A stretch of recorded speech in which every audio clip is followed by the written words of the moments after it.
पूरे भारत द्वादश ज्योतिर्लिंग में ओंकारेश्वर ही ऐसा ज्योतिर्लिंग है जिसके दर्शन के पश्चात कोई महानदी का दर्शन होता है, जिसके तट को छूकर कोई महानदी बह रही है। आप काशी जाएंगे गंगा जी दूर हैं, आप उज्जैन जाएंगे क्षिप्रा जी दूर हैं, आप सोमनाथ जाएंगे समुद्र है, लेकिन ओंकारेश्वर ही ऐसा ज्योतिर्लिंग है जिसके दर्शन के पश्चात कोई महानदी का दर्शन होता है। वो महानदी है रुद्रदेहाय विद्महे मैं कलकन्याज धीमहि तन्नो नर्मदा प्रचोदयात्। भगवान शंकर की देह से पसीने के बूंद से निकली है माँ नर्मदा।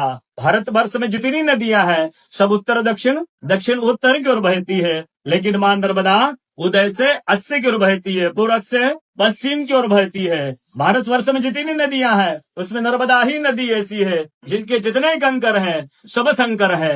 नर्मदा पुराण में ये भी कहा गया है कि नर्मदा जल के स्पर्श होने से जो शिवलिंग निकलता है उसको डायरेक्ट ले जाके पूजा कीजिए, उनको प्रतिष्ठा की आवश्यकता नहीं है। नर्मदा जल स्पर्श होने से वो स्वयं प्रतिष्ठित हो जाते हैं। अयोध्या में राम लला जी की जब स्थापना की गई थी तो नर्मदा का 2.5 फीट का नर्मदा का शिवलिंग राम जी के साथ अयोध्या में स्थापित किया गया था। और कहा गया है कि रेवा तटे तपम कुर्यात् मोक्षदायिनी गंगा। कलयुग में आपको तप करना है, नर्मदा किनारे जाइए, और मोक्ष करना है तो गंगा किनारे जाइए। रेवा तटे तपम कुर्यात् मोक्षदायिनी गंगा।